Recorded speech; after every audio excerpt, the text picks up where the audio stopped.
So आज आपण आलेलो तुर्बा मार्केटला. तर इकडे बघू शकता खूप सारे कंदील आहेत. तर आम्ही शॉपिंग करायला आलतो दिवाळीची.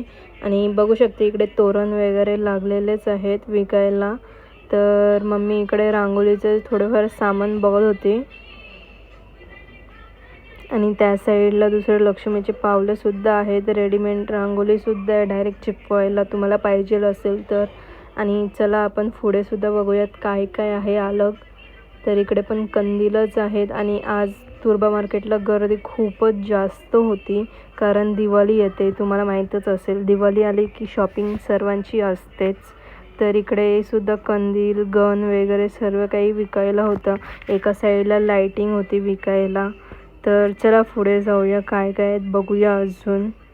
इकडे बघू शकता तुम्ही दिवे किती छान असे रंगवलेले आहेत मस्तपैकी. आणि पुढे कंदीलच कंदील, सर्व काही कंदीलनेच भरलेले आहेत. कंदीलमध्ये पण खूप सारे व्हरायटीज आलेत अलग अलग. नवीन नवीन प्रकाराचे कंदील तुम्हाला बघायला भेटतात इकडे. इकडे छत्रपती शिवाजी महाराजांचे सुद्धा कंदील आहेत, राधाकृष्णाचे सुद्धा आहेत. असे पॅक करून सुद्धा ठेवलेले आहेत. तर बघू शकता अलग अलग व्हरायटीचे तुम्हाला बघायला भेटतील. तर नक्की तुर्बा मार्केटला व्हिजिट करा. खूप सारे व्हरायटीज आहेत, खूप सारे.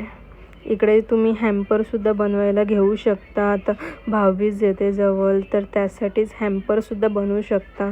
आणि हे रांगोळीचे प्रकार आहेत, खूप सारे प्रकार आहेत रांगोळीमध्ये सुद्धा. डायरेक्टसुद्धा घेऊ शकतो, चिपकायचीसुद्धा घेऊ शकतात. इकडे लक्ष्मीची पावलं, ह्याच्यात पण खूप व्हरायटीज. आणि इकडे मम्मी चांदीचंच ताट बघत होती. तर आजच्यासाठी बस एवढंच. Thank you so much for watching. Bye.